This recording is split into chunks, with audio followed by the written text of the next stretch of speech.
Welcome to Islamic Life Coach School podcast. Apply tools that you learn in this podcast and your life will be unrecognizably successful. Now your host, Dr. Kamal Akhtar.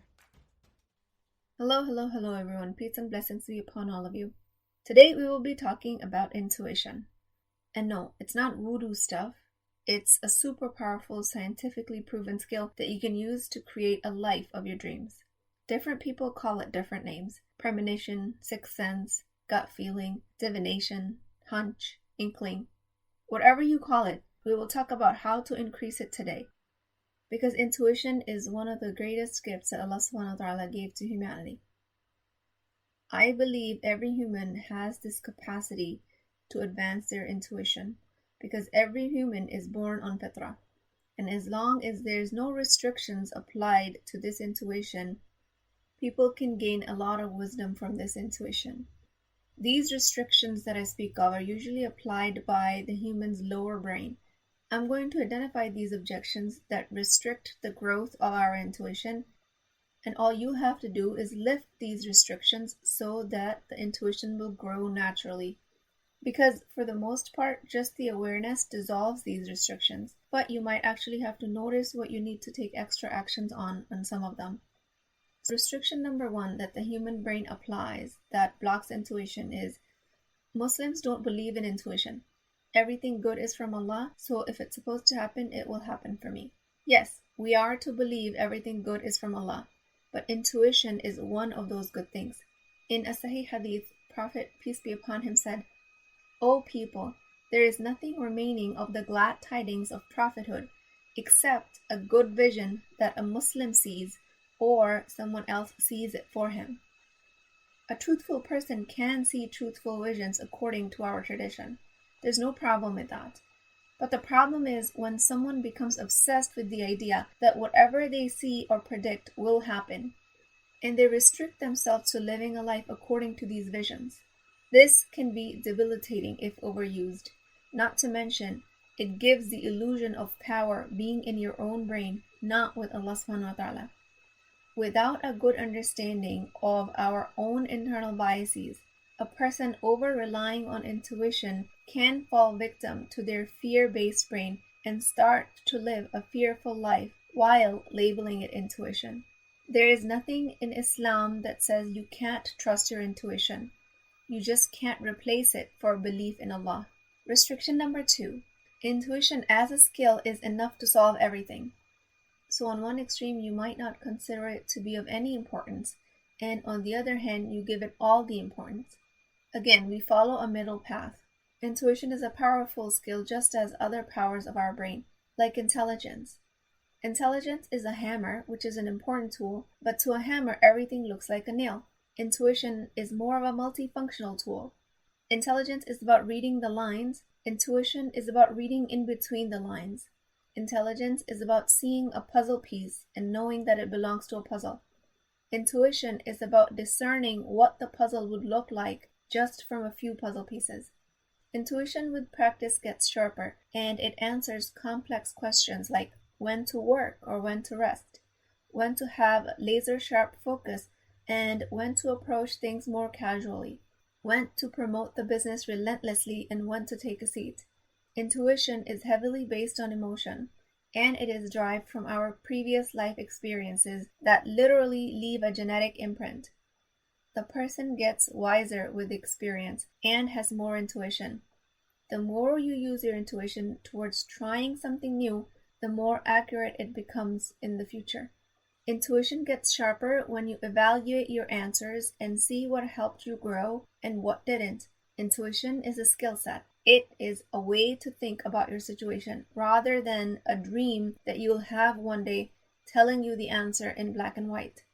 Restriction number 3 that a human brain applies that limits intuition, and that is that intuition is not the same as a familiar way of thinking. How do you tell if something is intuition versus a comfortable way of thinking? Meaning, how are you able to tell when are you following your intuition and when are you just following a conditioned worldview? The primitive brain is exceptionally well at doing its job, staying comfortable, spending the least amount of energy, and avoiding pain. If you are skeptical about the existence of intuition, chances are you've been using the comfort pathways of the brain, and when you don't see any results, you then resort to saying, "My intuition is broken." Or worse yet, intuition is not real altogether. If following your intuition always keeping you on the path of what is known to you and what is comfortable to you, then it's not your intuition. It's just because of the effect of your primitive brain. If you find yourself saying, "I consulted my intuition and it told me that it is not the right time for me to pursue a career, or for me to enroll in college, or for me to invest in the stock market," ask yourself, is it your intuition or is it your comfort brain telling you to stay put, stay in the cave, and don't investigate anything? The lower brain will try to keep you safe from all known discomfort, and it's not necessarily your intuition. Restriction number 4. Expecting intuition to provide solid evidence. Intuition is an invisible gift that we all have, but we are not all consciously using it. You are not to all of a sudden receive an intuitive hit. You are to nurture it.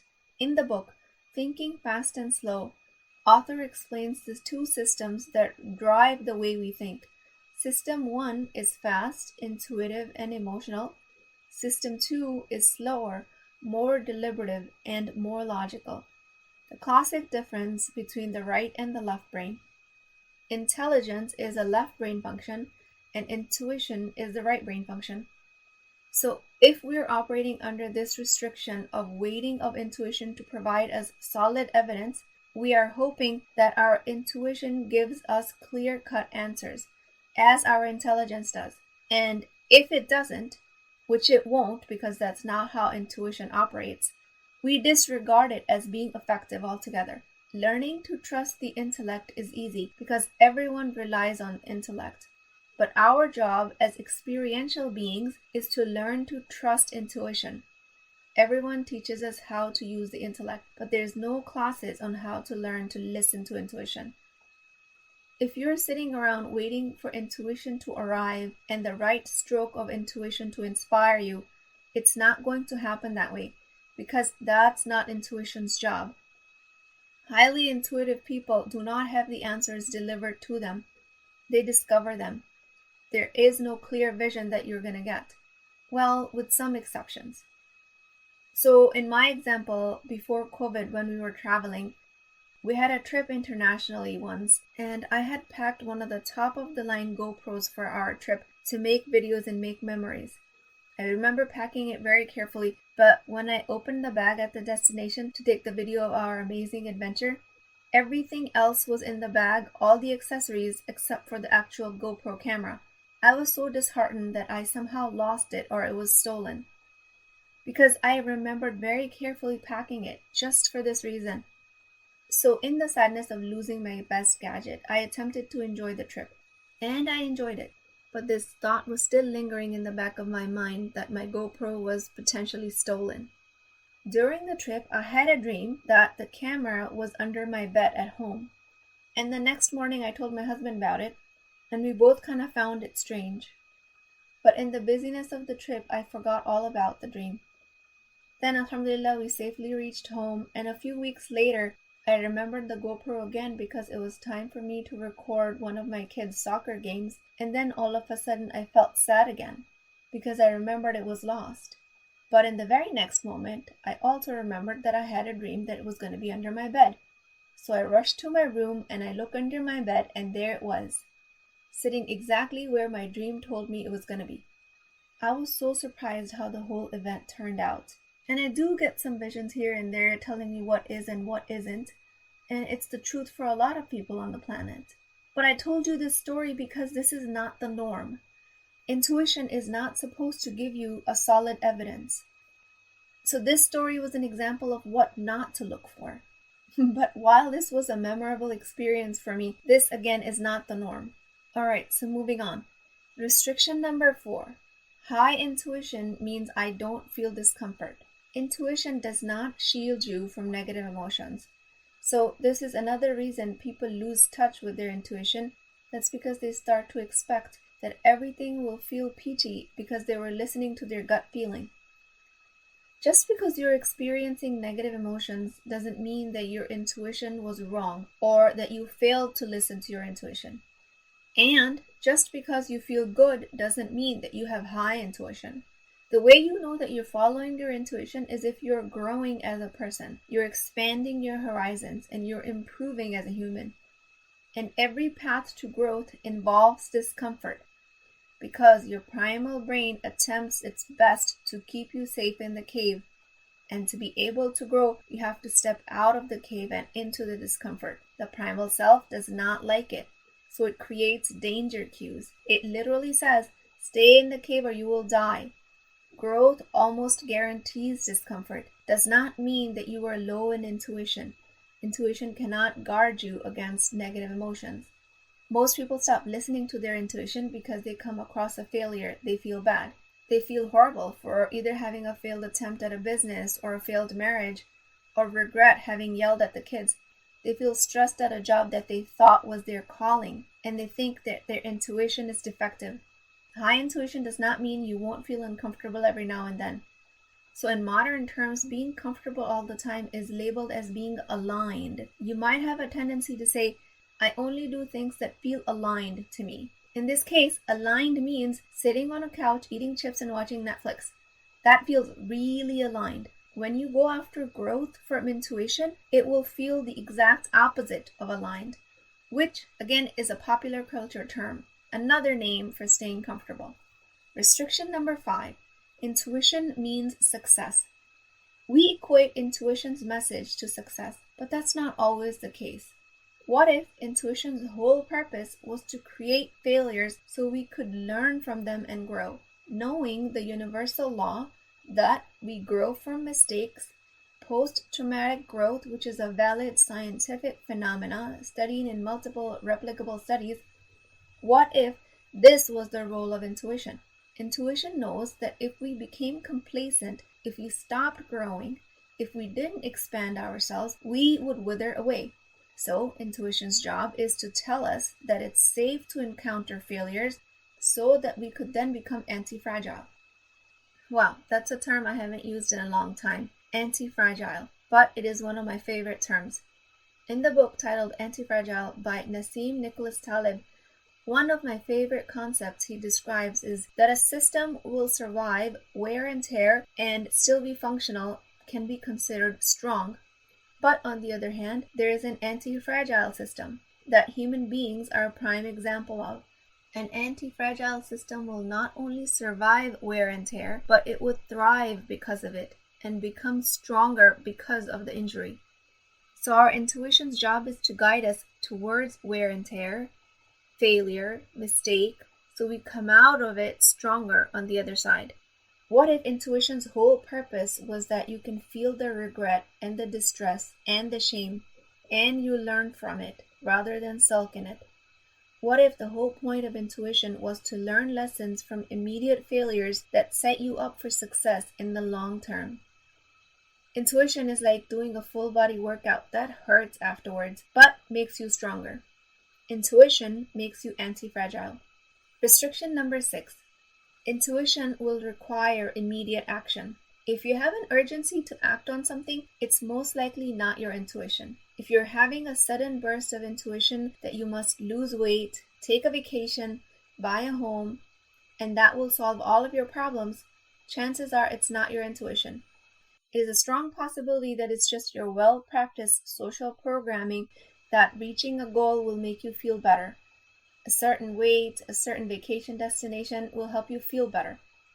A goal does not make you feel better, your thoughts about it does.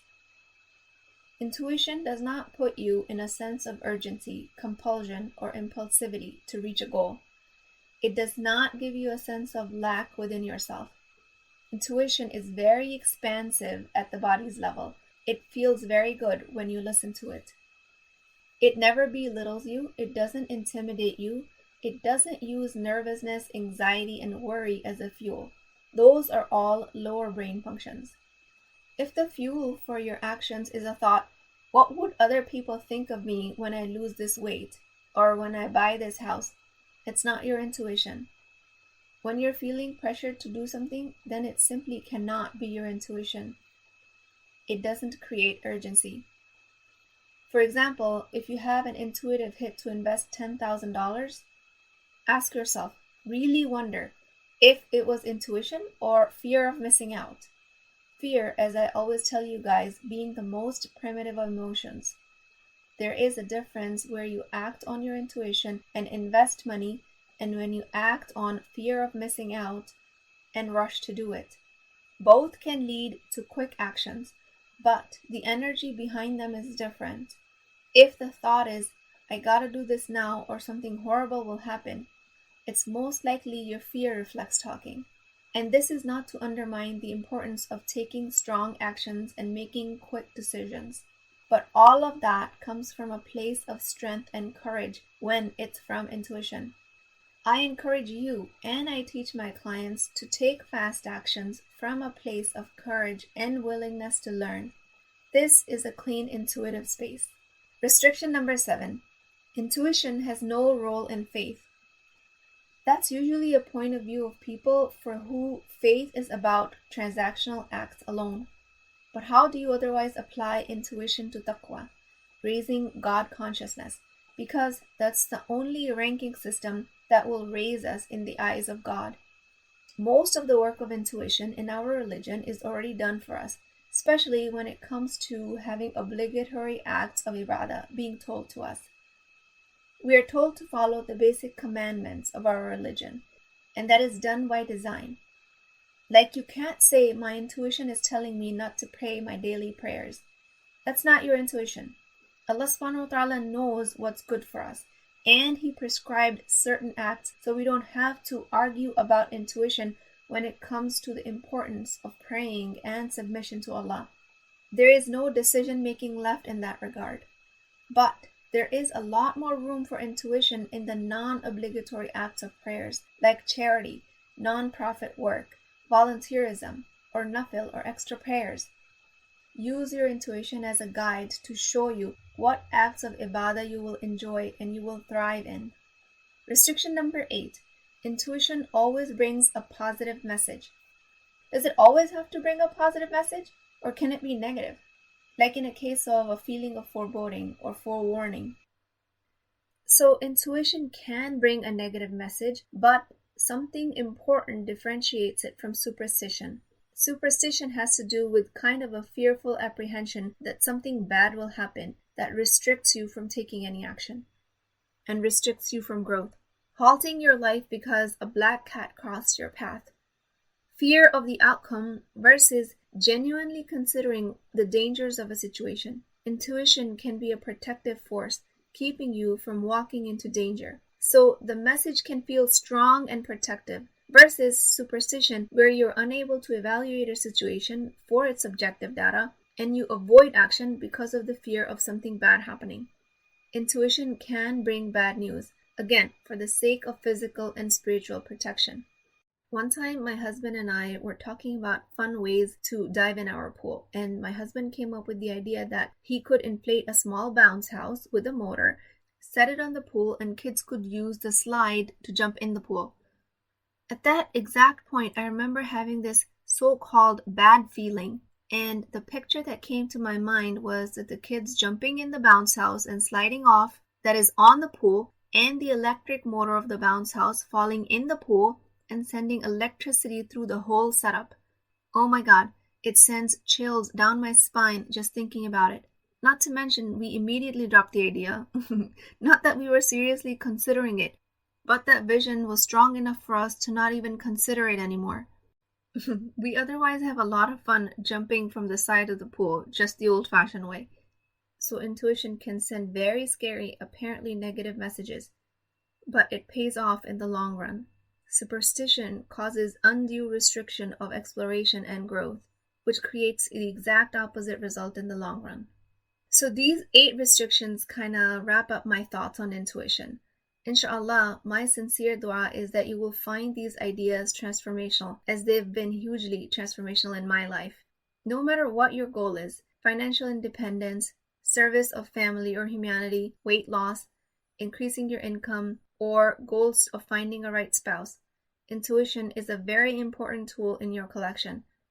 It is not everything, but it is a big thing. It doesn't replace all the tools, but you can't get the job done without it. Intuition makes for a well-rounded person. I recommend that you make a list of these restrictions and work on lifting them one by one, starting with the one that appeals to you the most. Then just watch your intuition become stronger, inshallah.